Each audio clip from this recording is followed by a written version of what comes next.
What is going on, everybody? Welcome back to the next episode of Hitman Contracts.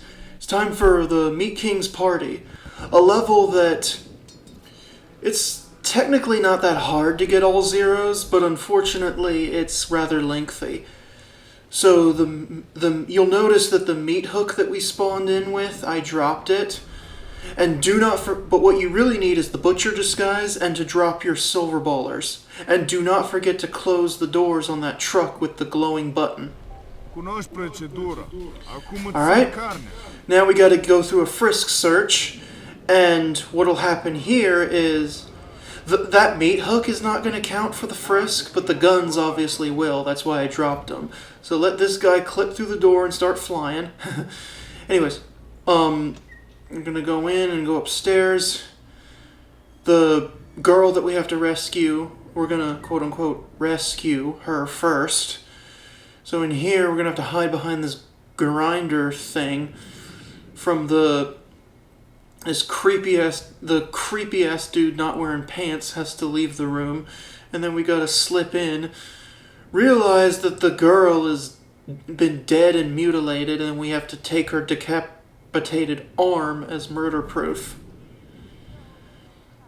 Yeah, as much as I'd like to kill this creeptard, we can't.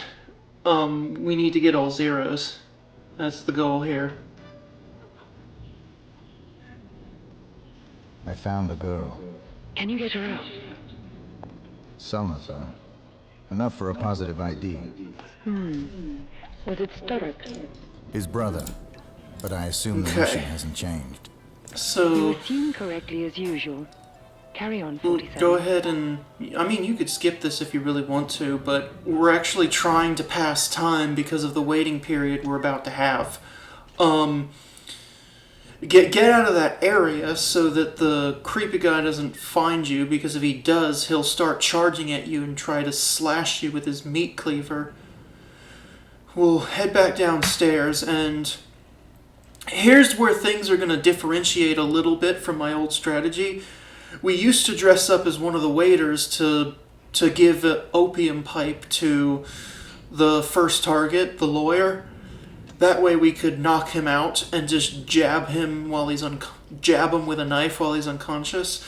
Problem is, there's a very, very, very high risk his body will get found if we do that, and then the body found will ruin all zeros.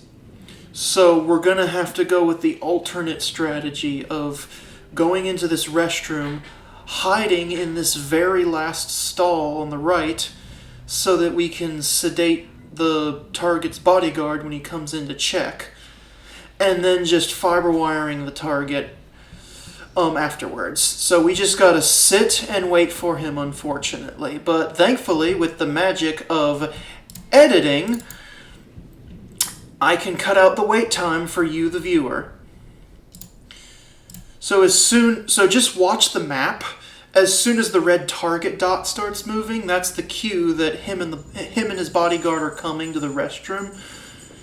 As soon as the bodyguard comes into the stall, we can quickly sneak up and jab the syringe in him to knock him out, and then we'll need our fiber wire to eliminate the target.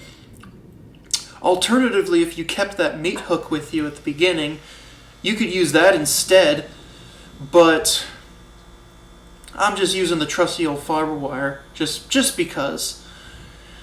But, anyways, so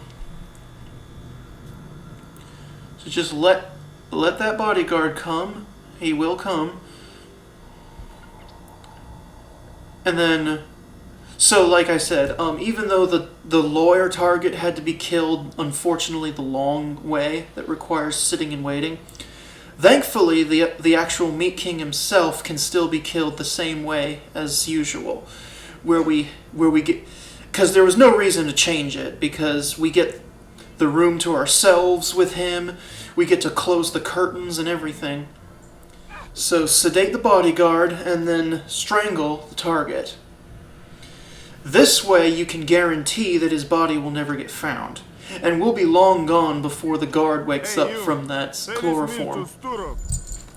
Now we're going to head to the kitchen right next door, And thankfully, you might remember from the old strategy that we had to sit and wait for this guy to prep a rotisserie chicken to be served to our other target. But this time we don't have to wait. It's already ready.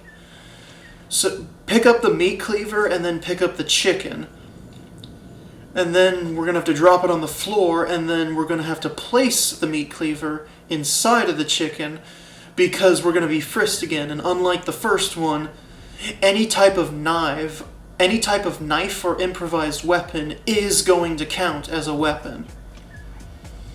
So, thankfully he doesn't think that there's any weapons inside the chicken, so we're good. So yeah, this is going to be exactly the same as how I did it before. We get to go in, hit the button to close the curtains, retrieve the cleaver out of the chicken.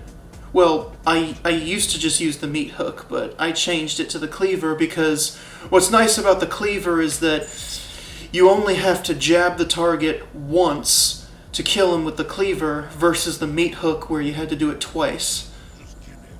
So it's just a better weapon in general. And I can't stress this enough, do not forget to hit the red button to close the curtains. That way, there's a big window before his body could ever get found. So serve him the chicken, and then jab him dead. And now we just gotta run to the exit. Because right now his body's not being found, but if we wait long enough, it will eventually get found. So we need to exit before that can happen. Thankfully, we can exit on one of the delivery trucks on the loading dock behind the kitchen. Right out over here. And that's all there is to it. Silent Assassin and all zeros. Done and over with.